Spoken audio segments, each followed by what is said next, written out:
You walk into a room and you have no idea why. A name you have known for 30 years sits just out of reach. It happens, you just laugh it off. But somewhere underneath, you feel a small cold thing. I'm an architect and I've spent the last month reading the research on what actually keeps a memory sharp as you age. The findings are really interesting because many of them come down to the house you live in. There's 6 of them in this video, all backed by scientific peer-reviewed studies. I'll show you on screen. Your home is either keeping your memory sharp right now or quietly letting it slip. I promise by the end of this video, you know exactly which. Hi everyone and welcome to my channel. I'm Lorenzo, the Italian architect based in London, and I run Centioni Architects. This research changed how I design homes. Let me show you how. First, let me be precise because this one really matters. Losing keys is not dementia. Everyday forgetfulness, slower recall, the name on the tip of your tongue, that's ordinary aging, and it happens to healthy brains. Dementia is something else entirely. A clinical condition where the decline is severe enough to take your independence. These two things sit at opposite ends of a long spectrum. The habits that keep your memory sharp day to day turn out to be the same habits linked to a lower risk of serious decline later. Researchers study the severe end because it shows up in medical records and can be counted across hundreds of thousands of people. The mechanisms, though, are the same brain and the same daily lives. The Lancet Commission put it starkly in 2024. Close to half of dementia worldwide is linked to factors we can actually change, things in ordinary life. So this video is really not about dementia, because I'm not a medical professional, so really it's not for me to discuss this. However, it's about protecting how well your memory works as you age. Nothing discussed in this video cures anything. All of it is about design and prevention, and it's all within your reach. Ready? Let's dive in. Number 1, the window that sets your body clock.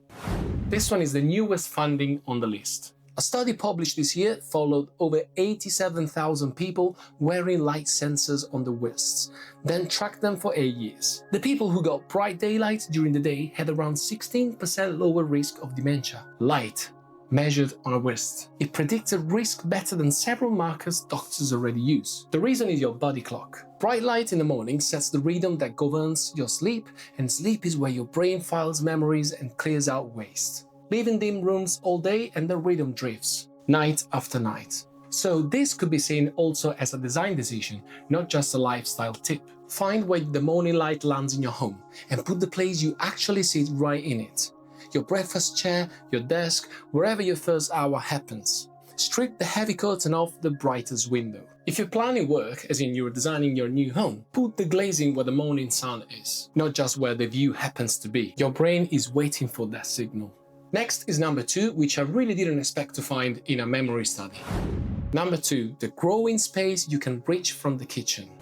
A national cohort study published in 2024 found that people who regularly did garden work had about 28% lower risk of developing dementia. A separate study of 136,000 adults found gardeners were far less likely to report their memory slipping at all. Gardening stacks 3 protective things at once: gentle movement, sunlight, and food. And on food, researchers at Rush University tracked nearly 1,000 older adults and found the ones eating plenty of leafy greens, vegetables, berries, and olive oil had brains that tested as tough as they were 7.5 years younger. Leafy greens came out strongest. So really my tip here is to design a space that you cannot ignore. A raised bed by the back door, not down the end of the garden, okay?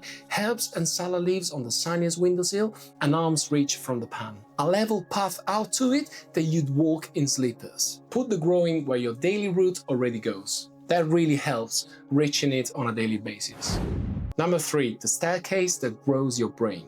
This is probably the most extraordinary results I've found. And guess what? It's about your stairs. Researchers took 120 healthy older adults, put half of them on a simple walking program, and scanned the brains. The exercise group grew the hippocampus by 2%. The hippocampus is the part of the brain that makes memories, and it normally shrinks as you age. 2% growth effectively turned back 1 to 2 years of that loss. Their spatial memory improved to match. Your staircase is the only piece of aerobic equipment that comes with the building. So plan a home that keeps sending you up and down.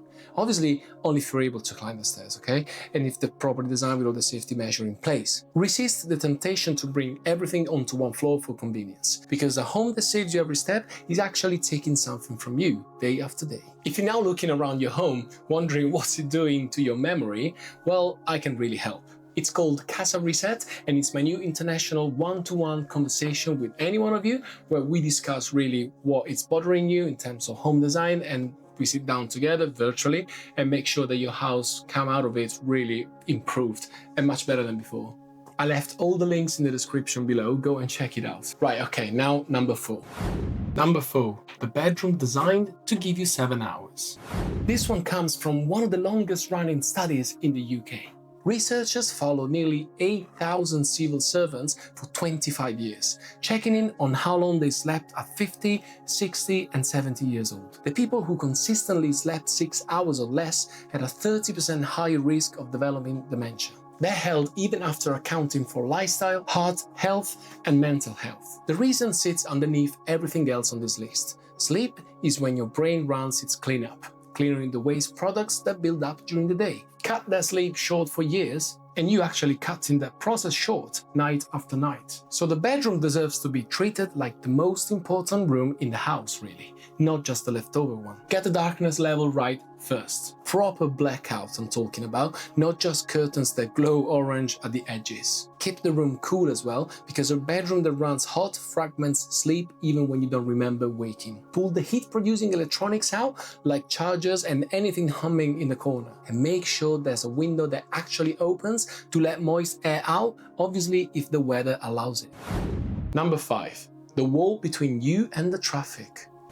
A nationwide Danish study followed close to 2 million adults and found that people living with long-term exposure to road traffic and railway noise had a higher incidence of dementia, including Alzheimer's. 2 million people, that's a lot. Noise fragments sleep, which really takes you straight to point number 4 we discussed before. Noise keeps your body in a low-grade state of stress year after year. This is really a siting and envelope decision, made long before anyone talks about paint or furniture. Which side of the house holds the bedroom, you may ask? Well, ideally it's the quiet side, away from the road. It's also important to have a look at your glazing specification, because acoustic glass earns its keep here. Also, have a look at your house wall build-up. If you're privileged enough to design your home from scratch, then really have a look at where you place the bedroom in relation to the other rooms. Also, a garden wall or dense planting along the boundary does real measurable work too. Number 6, the table that keeps you sharp. I believe this one really pulls the video together. A study pulling data from over 600,000 people found that loneliness raises the risk of dementia to a degree comparable with physical inactivity or smoking. Conversation is one of the hardest things a brain does. Names, threads, memory, timing all at once in real time. It's a workout you can't really buy. So build your home around the table. A proper one in a warm spot with good light, big enough that people want to stay at it. Not a breakfast bar you perch alone. The table is where the fresh meals get eaten together and where the conversation happens. So it feeds your food and your connection in one move. Give it the best room of your house. Then fill it with people, love, and something that protects your memory. Thanks for watching the video. I really appreciate if you go and have a look at these papers as well. So I'll leave all the links in the description of the video below. If you'd like my trained eyes on your home, then as I said before, this is called Casa Reset. So you contact me and we do one-to-one conversations on your home. Again, all the links in the description. Let me know in the comments below, 1, if you loved this video, 2, if it was really helpful, and 3, what's your take on it? Would you do something else, or would you actually apply some of the items that we discussed here? As always, if you liked my content, don't forget to hit like, subscribe, and turn on the notification bell. I post weekly, so until the next one, ciao.